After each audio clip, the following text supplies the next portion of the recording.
Y'all know I love my good sister Portia down, but girl, Tamron Hall was not being harsh on you. She was being a journalist. Congratulations, you're a journalist. Same a blogger. Y'all already know what time it is. I got the black V-neck on.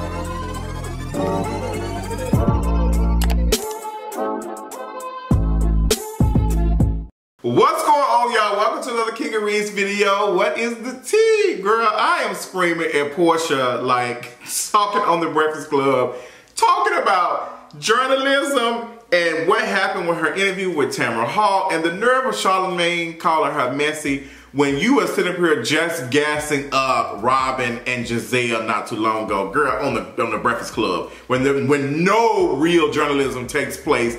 Let's talk about it. We got to talk about that. So many things this King Reads video. Like, I want to get into all of the things that's been going on. Phaedra's supposed to be joining the new season of Married to Medicine. Sidora has filed for divorce. It's mighty funny that she's filing for divorce, or they're doing this right around the time they're filming and getting ready to like launch the new season of Real Housewives of Atlanta. Girl, like, come on, y'all know how this stuff goes. Especially with Real Housewives of Potomac just ending. Like, all this stuff is heavily calculated. It's some old tea we gotta get into about Chris Brown denying the black girls at the clubs. This whole thing with Chloe and girl, the Hot 100 bubbling under the song that she did with Chris Brown did not do that well. But some people say that it's doing better than the other singles and stuff that she's put out. But, you know, I think I have thoughts on that. Also, y'all been dragging the hell out of Shaka Khan the last couple of days, and she had to respond. Tyler Perry buying BET, so much tea. Let's get into it. But before we do any of that, let's go ahead and get into this mental health check-in. So let's talk about it. Mental health is, she's on an upswing. I am feeling better. I'm doing a lot to protect myself. I did a, what is that thing called? I did a phone detox. So I'm listening to Dr. Sanjay Gupta last week, and he was talking to, you know, to some folks. He was talking to his kids, and he was talking about a phone detox and just, you know, what it will be like to just not be on your phone and, you know, whatever. Like, the podcast episode was cute, like Chasing Life. I'm starting to be a podcast, like, I'm starting to like podcasts and stuff. So, you know, I took a break from my phone this weekend, literally did not touch my phone for like 48 hours. It's probably longer than that. I turned my phone off Friday night, and then I turned it back on Monday. And it was just so real. Like, it was just like amazing not having to, like, you know, check my stuff, not worried about stuff. I was a little bit anxious Sunday. Like, I was like, oh God, because it was a little bit of drama going online. And we'll talk about that. And I was just like, oh girl, I wonder what the girls are saying. Like, I hope it's not too bad. But I was like, you know, whatever it is, I'll deal with it when it gets there. But it was really, really needed. And I think this might be something I might do once a month. Like, once a month, one weekend, or like whatever. I'm just gonna just turn my phone completely off and just disconnect. And one of my friends was like, you disconnecting a lot. I feel like I have to, because I consume a lot of content. And I was listening to Kim Foster over there at Fort Harriet, and she was talking about like content creators and how, you know, doing this stuff, we are always working. Like, we work a lot. Like, everything that I do, and I've talked about this several times, everything I do can be like money being made. It can be work, like everything. And sometimes I just have to just like, hey, like, I just want to enjoy myself. Me going to the Lennox concert, I could have did a whole vlog about that. I could have did so much around that. I was just like, I just wanted to enjoy the show. Me going out to eat, having dinner, drinks, that can be recorded, Instagram content, TikTok, trying new restaurants. Like, me just waking up can be content. There's so much stuff because people enjoy my personality and people want to know like what's going on, what I'm doing.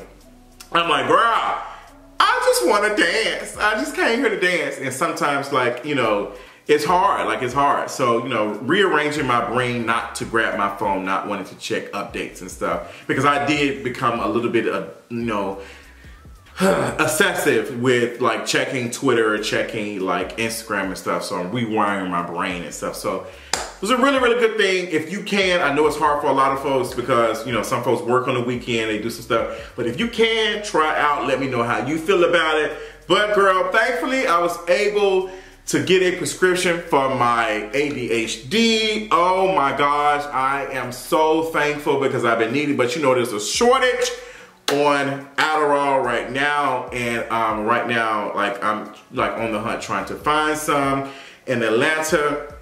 That's a whole thing, but thankfully I was able to get in contact, and I should be picking up a prescription for it tomorrow. So girl, I've been struggling the last couple of months, and been struggling, like trying to work on content and getting stuff out, and staying focused. Like it's right now, it's 8 o'clock, and I'm just not recording this video and stuff, and I'm beating myself up. I just can't focus no matter how hard it is. And I just be drifting. I've been like dealing with ADHD for a long time, and now it's getting to the point where I'm not being on my stuff. Like I should be having a King of Reese video up like 3, 4 o'clock in the evening on a Tuesday and Thursday, but I've been slacking, and I'm going to do way better in posting content. So hopefully you all will be able to like notice the difference and stuff what's going on, because I've been struggling. So yeah, that's what that is. So yes, join me on my journey. I'll talk about this on Patreon. I also did a Q&A with my mother on Patreon. I did a cute little Q&A with my mama, and I did a conversation about colorism with my mother. That's on Patreon. Subscribe to Patreon. The patrons already watched it last month. It was really good. I enjoyed talking to my mom. I need to do more of that. I need to do one with my dad. That'll be interesting. But subscribe to Patreon if you can. But you know, the entry is $5. You know, it's $5. You know, you got it. I appreciate you to support. If you can, continue to like and subscribe and share my videos. I appreciate that. But let's go ahead and get to the tea for today. The tea for today is Tyler Perry is in talks, or is interested in purchasing enough shares in BET for him to be running something. Girl, BET being owned by Tyler Perry. I really, I'm not really surprised that this is happening, because Tyler Perry has been posting a lot of, like he's been doing a lot of stuff over at BET with a couple of shows and stuff, and I can see it. Like he was on, he had a lot of his shows on. Now, you know, he's started to produce new shows on BET, and a lot of people have been watching, so I'm not really surprised. I don't know how to feel about BET being ran by Tyler Perry. I don't feel like BET is making shows for my generation, for me. I'm not watching Sisters. I'm not watching any Tyler Perry products, like a projects or anything. I'm just not. Like it's just no. There's too many other talented black folks who are taking the time creating really good stuff, and I just don't think Tyler Perry is making anything that is like thoughtful or impactful for me to watch. Also, Tyler Perry is a union buster. Like Tyler Perry does not believe in unions. He is like not the person that needs to be running a whole like corporation like this. He just doesn't. He is just not a good person when it comes to like, you know, this type of stuff. Like it's just not good. I don't see it. I know a lot of folks like want to celebrate Tyler Perry being a billionaire or millionaire, whatever he is this week. But that man, like he's able to make like so much money doing this stuff because he's underpaying a lot of black folks. Yes, there are a couple of black people who do get some shines and get some notoriety and stuff, but we can't sacrifice like thousands of people that we do not know for a couple of people that we are knowing. And we gotta get away from that. We gotta get away from that. Like there are so many people who are probably working at Tyler Perry Studios who are not making a decent living. Like their whole area has been transformed. I know the story about him, you know, donating a couple of $1 million in the area to help black folks in the neighborhood be able to continue to keep in their homes. But Tyler Perry is the reason why gentrification is happening in that part of Atlanta. Like, girl, like, I don't know, like there's so many like, you know, things written about this and stuff. So I'm just like, girl, I've talked about this. T has talked about this on the platform a couple of times. All the information is there. I need people to understand that Tyler Perry is not good for Atlanta. And he's very much pro-police when we have Atlanta, you know, people in Atlanta trying to fight this cop city being built in Atlanta, Georgia. The city of Atlanta wants to spend millions of dollars building this mock city, considering all the housing insecurity that's going on in Atlanta, Georgia, all of the housing displacement and stuff that's going on. They want to build a mock city to train police officers how to do things that harm us. So a lot of folks have came against it, and a lot of people have talked about how like this is not needed. We don't need this. It's a lot going on. Like it's a lot, and we need our leaders and stuff to be focused on the community, not what they can sell to the community. So that's the whole thing. So no, I'm not interested in Tyler Perry, having any control over BET, which is interesting right now because Debra Lee just did an interview on Good Morning America, and she's talking about her memoir, and she was talking about that she had a relationship with the former runner and CEO of BET, Bob. And girl, like when that shit got dropped, the folks was like, oh my God. But Debra Lee shared that she felt like she could not leave this relationship or do anything because she felt as if she was stopped or whatever, she would be reprimanded. Like she would not be able to move on. Like she was a black woman. It was gonna be hard for her to find other jobs and stuff if she couldn't talk about the reason why she left this company for like 20 years. And she was scared that, it was gonna be a bad word put out on her. So these folks with all this power and stuff be doing a lot of harm. Like, I'm not interested in reading Debra Lee's memoir, but I do appreciate her sharing that.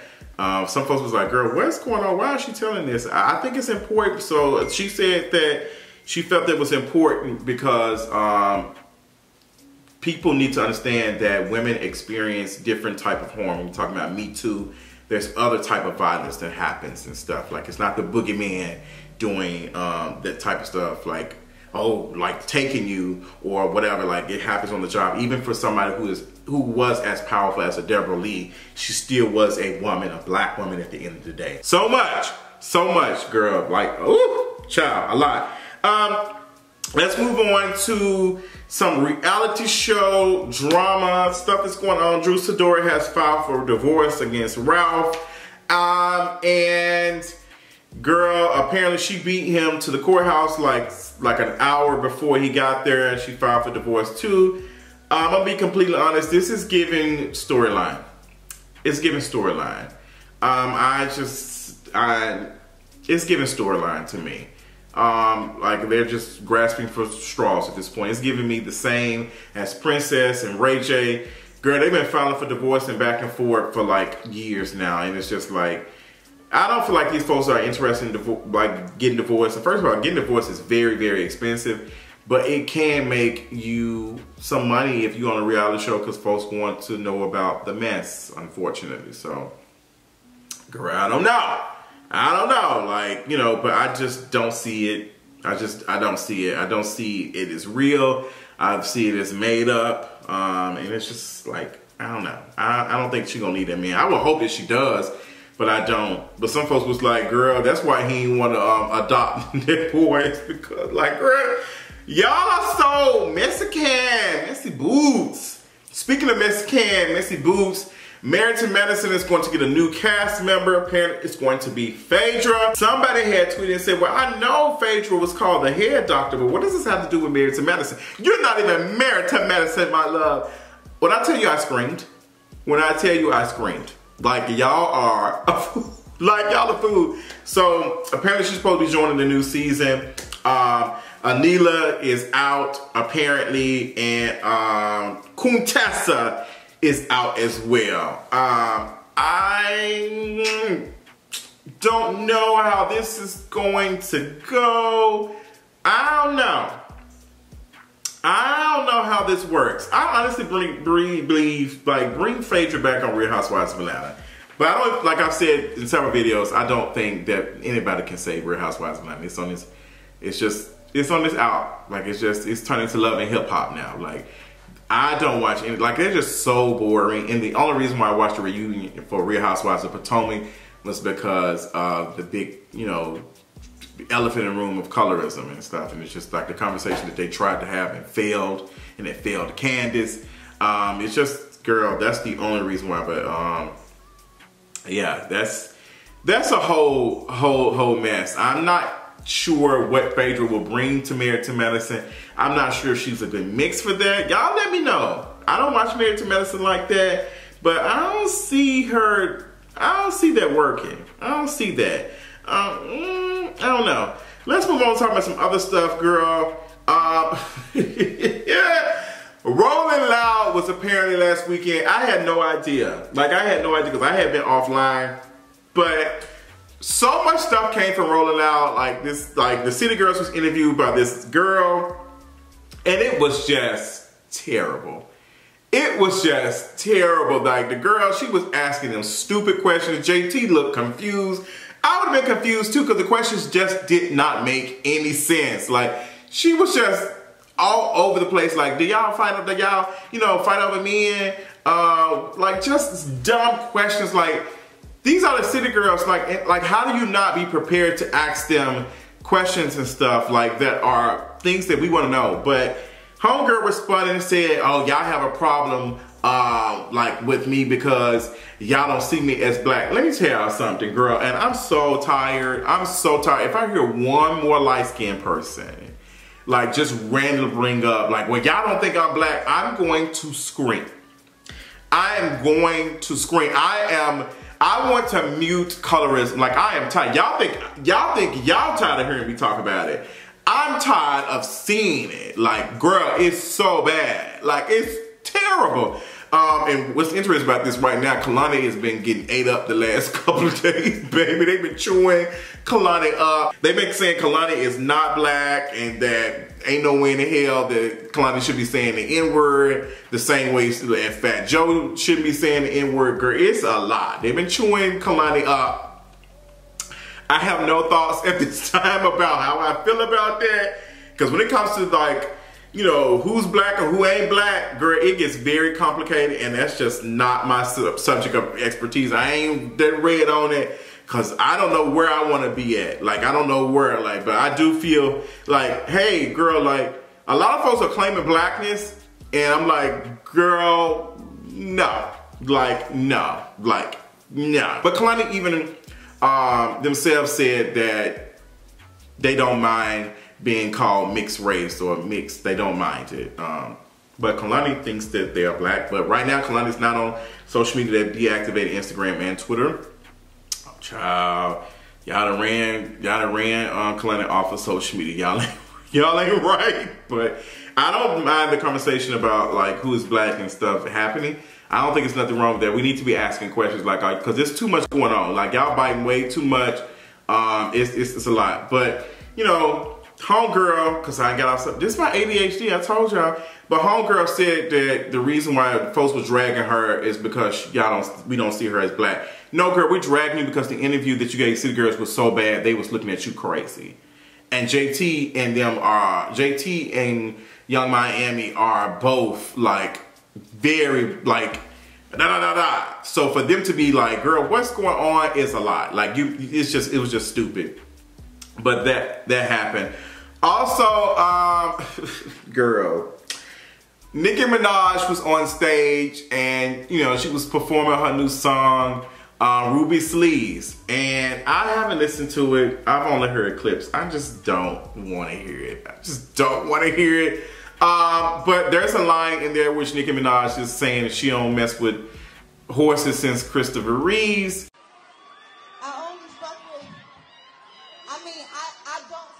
Horses. I said 700 horses when we fixing to leave, but I don't fuck with horses since Christopher Reeves. Christopher Reeves played Superman. He fell off a horse and was paralyzed, unfortunately. And you know, Nicki Minaj put that in her song, and people are saying, and I believe it, that it's a dig at Megan Thee Stallion. And you know, while she was performing Rolling Loud, she kept like, she wanted it to be said, like, like she couldn't even get it. She couldn't even get it out. Like, she couldn't even say it. She was just so excited about it. She said, I mess with horses. Like, I don't mess with horses. Like, oh, brother, this guy stinks. Like, it's so tiring. It's rinse, wash, repeat with Nicki Minaj at this point. It is, let me throw a subliminal at said rap girl that I don't like. and my fans will get it, and they will like say things and make funny like comments and stuff about it, but I don't have to say that, you know, I didn't say that. Like, Nicki Minaj very much throws the rock and hides her hand all the time, and her fans pick it up and they realize it. And then when said female rapper responds, it's like, well, she didn't say your name. What do you think? Y'all always say the queen's face. It's just like, girl, y'all are an interesting bunch. Like, y'all are an interesting bunch. Nobody is like digging and searching what Nicki Minaj like says. Nicki Minaj literally has me blocked on Twitter, and I still see stuff that she does, like from like people retweeting and engaging. I follow accounts and people talk about the stuff, and I just so happen to see it. But nobody's searching for her like that. Like, it's just, girl, she knows what gets attention, and unfortunately it's not necessarily just her being a talented black female artist. It has like to do with a lot of mess.